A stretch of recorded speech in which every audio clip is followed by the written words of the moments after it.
Next case study MCQ के लिए, case study number 10। ये अच्छा है कि हम लोग एक एक का क्वेश्चन पढ़ के उसका आंसर चेक कर ले रहे हैं, तो कंफ्यूजन रिलेटिवली कम हो रहा है। थोड़ा सा पेज ऊपर नीचे करना पड़ रहा है, बट स्टिल हमको लग रहा है देख करके कि ये ठीक हो रहा है। आगे बाद में भी मिला सकते, कोई दिक्कत नहीं, देखते हैं ना जैसे करते हैं। Zee limited is a multinational company, prepares and presents its financial statement following Ind AS. Securities are listed in the stock exchange. G Limited has number of business segments. H Limited is one of the recently acquired Indian subsidiary of Z. It has to adopt Ind AS for the first time on 31st March 2024 with 1 April 2022 as the date of transition. As on 31 March 2022, the value of raw material inventory was incorrectly reported due to an error. The amounts are significant. हाँ, तो 31 मार्च 22 में error है, तो 1/4/22 का जो third balance sheet बनेगा, एक 1/4/22 का बैलेंस शीट बनेगा, एक 31/3/23 का बनेगा, एक 31/3/24 का बनेगा। 31/3/23 कंपेरेटिव, 31/3/24 करेंट ईयर और 1/4/22 beginning of the preceding year, ये ट्रांजिशन डेट बैलेंस शीट। तो स्टॉक को ठीक कर देंगे उसी में। क्वेश्चन क्या मांगा है?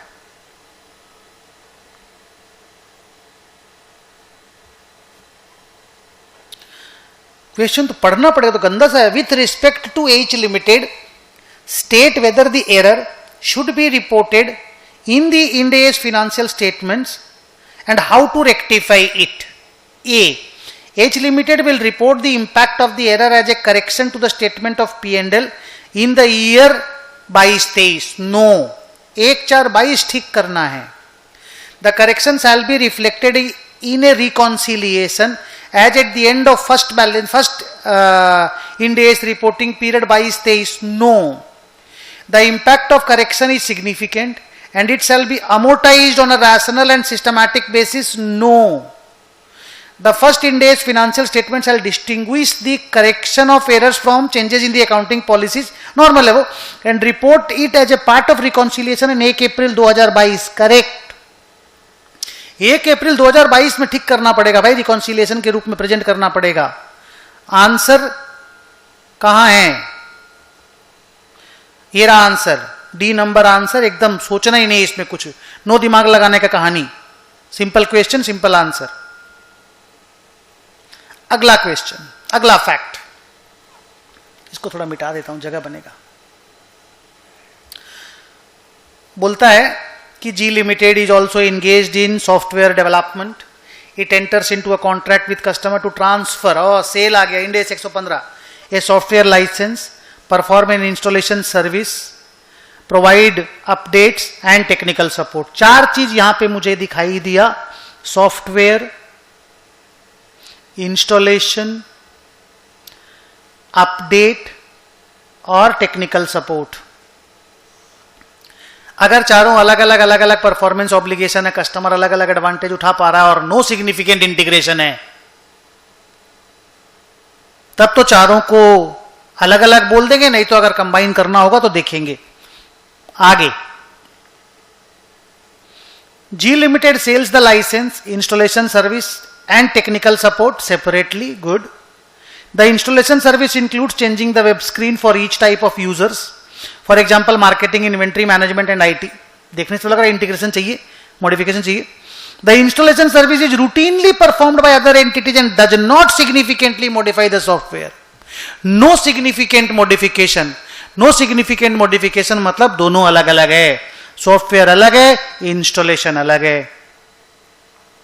The software remains functional without updates and without technical support, ये भी दोनों अलग अलग है।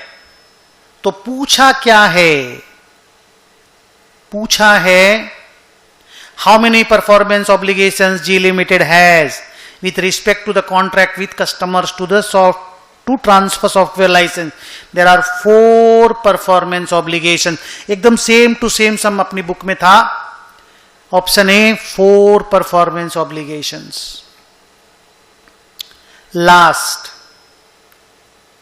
G Limited sells 20% interest in its wholly owned subsidiary to outsiders. Okay, 100% stake था, 20% स्टेक बेच दिए, सेल ऑफ स्टेक का समय for 100 lakh rupees of cash. तो अपन को कैश कंसोलिडेटेड बैलेंस शीट में डेबिट करना पड़ेगा 100 करोड़ का. नेट असेट और गुडविल को उल्टा देना पड़ेगा, मतलब जो माने एनसीआई को डाल देना पड़ेगा. The carrying amount of net asset is 300 lakh including goodwill of 65 lakh. 300 lakh के अंदर 65 लाख का गुडविल भी इंक्लूडेड है. 365 नहीं है, 235 plus 65 is equal to 300. It's not 300 plus 65 is equal to 365. तो total net asset including goodwill मिला दो पहले, उसका 20% हम लोग बेच दिए. 365, फिर देख 365 लिख दिए. 300 इज इंक्लूसिव गुडविल ना. 300 इंटू 20%, 60 करोड़ या लाख, देखो तो 60 लाख रुपया का माल 100 लाख में बिक गया. 60 लाख का माल 20% ऑफ 300. अपने पास तो सब्सिडरी थी, सब्सिडरी का नेट असेट अपना था including the goodwill that we had paid. तो सब्सिडरी का टोटल नेट असेट आज के दिन 300 है इंक्लूडिंग गुडविल. हम लोग उसमें से 20% बेच दिए, तो एनसीआई के पास चला गया. अब अपन 80-20% एनसीआई, तो वो 300 करोड़ का 20% डाल दो एनसीआई में, दैट इज 60. 300 करोड़ बोल रहा हूं, 300 लाख है, 60 लाख, 100 लाख में माल बिका है, तो 40 लाख का प्रॉफिट मांगा गया है. जर्नल, ये जर्नल है. देखो, bank account debit 100 lakh to NCI. Oh sir, NCI बढ़ाना होगा, बिल्कुल ना, अब अपना 100% स्टेक नहीं रहा ना. To NCI 60, to profit on sale of stake 40. What is the amount of gain on sale on the interest of subsidiary? Answer is 40 lakhs. ये रहा डी नंबर. लास्ट क्वेश्चन था ये, आंसर चेक करता हूं. Option D 40 lakhs. ये रहा cash account debit to NCI to other equity. So ये total 3 छोटे छोटे क्वेश्चन, एक कंसोलिडेटेड फाइनेंशियल स्टेटमेंट से sale of stake in a subsidiary without losing control. एक इंड एस 115 से how many performance obligations are there, और एक Ind S 101 से कि भाई अगर इस साल और पिछला साल से पुराना कोई मिस्टेक है तो उस ओपनिंग बैलेंस शीट में ठीक कर देना पड़ेगा. रिकॉन्सिलिएशन जो दिखाना पड़ता है वो तो पड़ेगा ही. इस 3 एस्पेक्ट पे एक छोटा सा एमसीक्यू आपके सामने, आपको सब समझ में आया होगा. आगे बढ़ते हैं, नेक्स्ट क्लास में मिलते हैं. Thank you very very much. Take good care. Bye bye.